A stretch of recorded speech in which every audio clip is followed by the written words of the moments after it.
நன்றே விளையட்டும், நன்மைகள் பெருகட்டும், நாதன் தாள் காக்கட்டும். அனைவருக்கும் அன்பான வணக்கம். இன்றைக்கு நாம் நவகிரகங்களை பற்றி சிந்திக்க இருக்கிறோம். நவகிரகங்கள் நம் வாழ்க்கையிலே மிக முக்கியமான பங்கை ஆற்றுகின்றன. இந்த நவகிரகங்கள் நம்முடைய ஜாதகத்திலே எந்த இடத்தில் அமர்ந்திருக்கின்றதோ அதற்கு ஏற்ற பலனை நாம் பெறுகிறோம். இந்த உலகத்திலே பிறக்கின்ற ஒவ்வொருவரும் ஒவ்வொரு விதமான வாழ்க்கையை வாழ்ந்து கொண்டிருக்கின்றோம். ஒருவன் அரசனாக இருக்கின்றான், இன்னொருவன் ஆண்டியாக அலைகின்றான். இருவரும் மனித பிறப்புத்தான், மானிடராக பிறந்தவர்தான். பிறகு ஏன் ஒருவனுக்கு அரச போகம் கிடைத்தது, இன்னொருவனுக்கு ஆண்டி கோலம் கிடைத்தது? காரணம், நம்முடைய ஜாதகத்திலே இந்த நவகிரகங்கள் எந்த இடத்தில் இருக்கின்றன, எந்த கிரகத்தை பார்த்து கொண்டிருக்கின்றன என்பதையெல்லாம் பொறுத்துத்தான் இந்த மாற்றங்கள். ஏன் எல்லோருக்கும் நவகிரகங்கள் நல்ல இடத்தில் அமையவில்லை என்றால், இந்த பிறவி என்பதே முப்பிறவியில் நாம் செய்த நல்வினை தீவினையின் வெளிப்பாடு. முந்தைய பிறவியிலே நாம் என்ன செய்தோமோ, என்ன கணக்கு வைத்திருக்கிறோமோ, அது நல்ல கணக்கா கெட்ட கணக்கா, எந்த கணக்கு வைத்திருக்கிறோம் அந்த கணக்கை சரி செய்வதற்காகத்தான் இந்த பிறவி எடுத்திருக்கின்றோம். எனவே வினை பயன் எதுவோ அதை கழிப்பதற்கு இந்த பிறவியிலே நாம் வாழ்க்கையை நடத்துகின்றோம். நாம் எப்படிப்பட்ட வாழ்க்கையை நடத்த வேண்டும் என்பதை விதி என்று சொல்கிறோமே, இந்த விதியை நவகிரகங்கள் முடிவு செய்கின்றன. இந்த நவகிரகங்களிலே 9 நவகிரகங்கள் இருக்கின்றன. அது நவம் என்றால் 9. இந்த 9 கிரகங்களும் எந்த இடத்திலே இருக்கின்றன, எந்த கிரகத்தால் என்ன நன்மை என்பதை பற்றியெல்லாம் நாம் தொடர்ந்து பார்க்க போகிறோம்.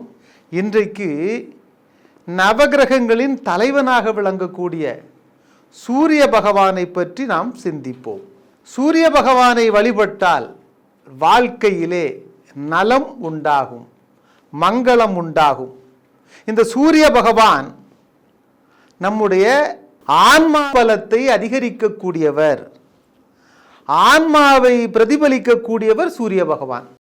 ஜாதகத்திலே சூரியன் பலம் பெற்றிருந்தால் அவருடைய வாழ்க்கை ஒரு மாதிரி இருக்கும். சூரியன் பலம் குன்றி இருந்தால் அவர்களுடைய வாழ்க்கை வேறு மாதிரியாக இருக்கும். ஒருவருடைய ஜாதகத்திலே சூரியன் பலம் குன்றி இருந்தால் அவர் ஆதித்ய ஹிருதய மந்திரத்தை தினம் சொல்லி வந்தார். அவருடைய ஜாதகத்திலே பலவீனமாக இருக்கின்ற சூரிய பகவான் பலப்படுவார். நமக்கெல்லாம் தெரியும் ஸ்ரீராமபெருமான், ஸ்ரீ ராமச்சந்திரமூர்த்தி, அவருடைய ஜாதகத்திலும் சூரியன் பலம் குறைவாகத்தான் இருந்தது.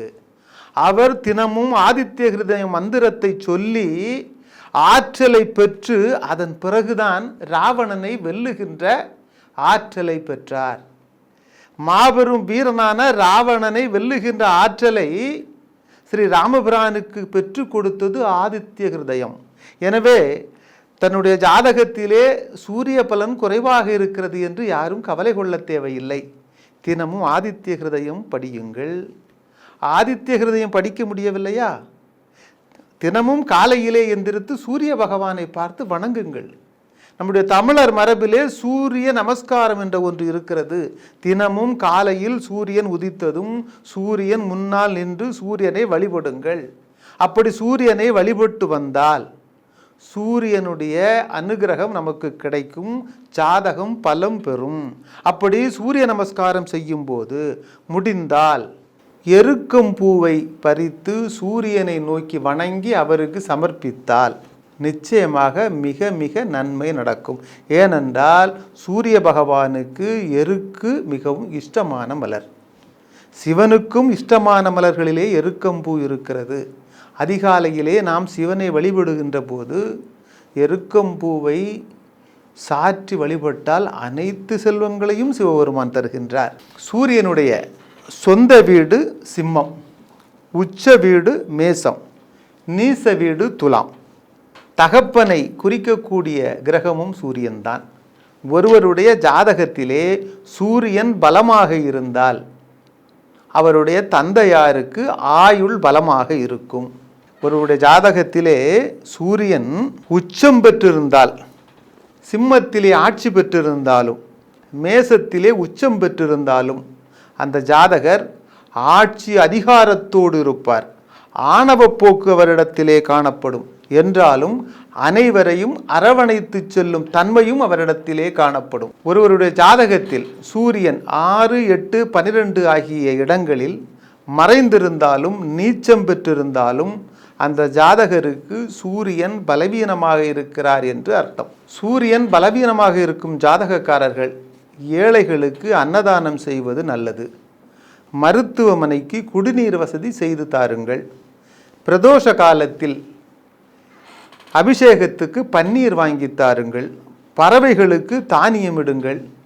குளிக்கும்போது பித்தளை வாளியிலே தண்ணீரை பிடித்து வைத்து குளியுங்கள். இதெல்லாம் கேட்கும்போது இதெல்லாம் நடக்கக்கூடிய விஷயமா என்று உங்களுக்கு தோணலாம். இதுவரை செய்யாமல் இருந்தவர்கள் இப்படி செய்து பாருங்கள். அதன் பிறகு உங்கள் வாழ்க்கையிலே என்னென்ன மாற்றம் நிகழ்கிறது என்பதை கண்கூடாக கண்டுகொள்வீர்கள். அதுபோல தினமும் மறக்காமல் சூரிய நமஸ்காரம் செய்து வாருங்கள். கிழக்கு பார்த்த வீட்டிலே குடியிருப்பது மிகவும் நல்லது. சூரியன் பலவீனமாக இருப்பவர்கள் கிழக்கு பார்த்த வீட்டிலே குடியிருந்தால் காலையில் எழுந்ததும் கதவை திறப்பீர்கள். நீங்கள் விரும்பியோ விரும்பாமலோ உங்களுக்கு சூரிய தரிசனம் கிடைத்துவிடும். அதனால்தான் கிழக்கு பார்த்த வீட்டிலே குடியிருக்க வேண்டும் என்று சொன்னார்கள்.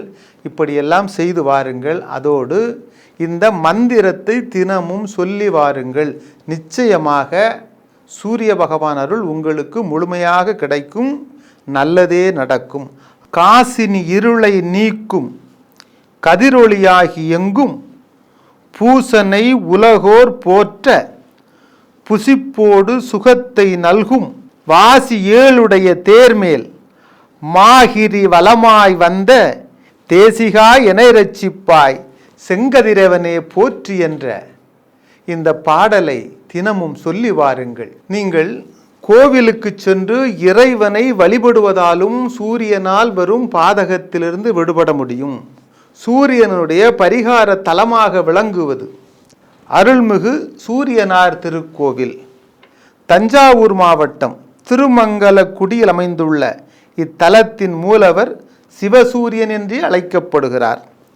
இத்தலம் சூரிய பரிகார தலமாக விளங்குவதால் அவரது பெயரால் சூரியனார் கோவில் என்று அழைக்கப்படுகிறது. சூரியனார் கோவில் மட்டுமல்ல, சென்னை கொளப்பாக்கத்தில் உள்ள அகஸ்தீஸ்வரர் கோவில், நெல்லை மாவட்டம் ஸ்ரீவைகுண்டம், திருவாரூர் திருமீச்சூர் லலிதாம்பிகை கோவில், திருப்போரூர் மடத்துக்குளம் அர்ச்சுனேஸ்வரர் கோவில், தாரமங்கலம் கைலாசநாதர் கோவில் ஆகியனவும் சூரிய பரிகார தலங்களாக விளங்குகின்றன. எனவே சூரியன் பலவீனமாக இருப்பவர்கள் இந்த பரிகாரத்தை செய்யுங்கள். சூரியன் மந்திரத்தை படியுங்கள். சூரிய நமஸ்காரம் செய்யுங்கள். பரிகார தலங்களுக்கும் சென்று பரிகாரம் செய்து வாழ்க்கையிலே நல்ல நிலையை எட்டுங்கள். நாளை சந்திர பகவானுடைய சிறப்புகளை பற்றி தெரிந்து கொள்வோம். நன்றி, வணக்கம்.